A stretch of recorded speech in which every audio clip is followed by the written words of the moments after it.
বিভিন্ন রাজনৈতিক দলের নেতা ও বিশিষ্ট ব্যক্তিদের সম্মানে চীন মৈত্রী সম্মেলন কেন্দ্রে ইফতার মাহফিলের আয়োজন করে বাংলাদেশ জামায়াত ইসলামী।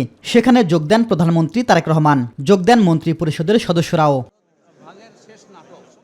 ইফতারের আগে সংক্ষিপ্ত বক্তব্যে প্রধানমন্ত্রী বলেন, অনেক ত্যাগের বিনিময়ে নির্বাচনের মাধ্যমে গণতন্ত্রের যাত্রা শুরু হয়েছে। এই সরকারের কাছে মানুষের অনেক প্রত্যাশা।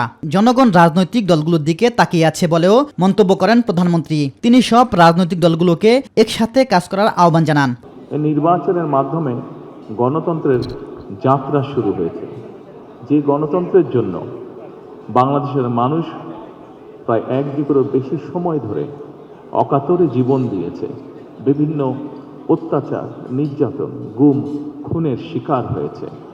এত ত্যাগের বিনিময় আমরা আজকের এই গণতন্ত্রের যাত্রা যেটি সূচনা হচ্ছে বা হয়েছে নির্বাচনের মাধ্যমে, সেটির সুযোগ পেয়েছি।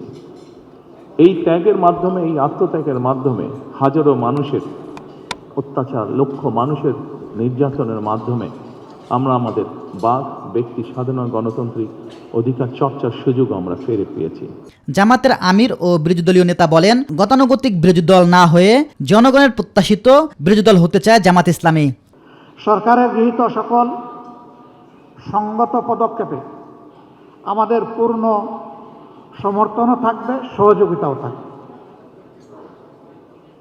কিন্তু আমাদের বিবেচনায় আমরা যদি দেখি যে সরকার কোনো অসঙ্গত সিদ্ধান্ত কিংবা পদক্ষেপ নিয়েছেন, আমরা প্রথমে দৃষ্টি আকর্ষণ করব।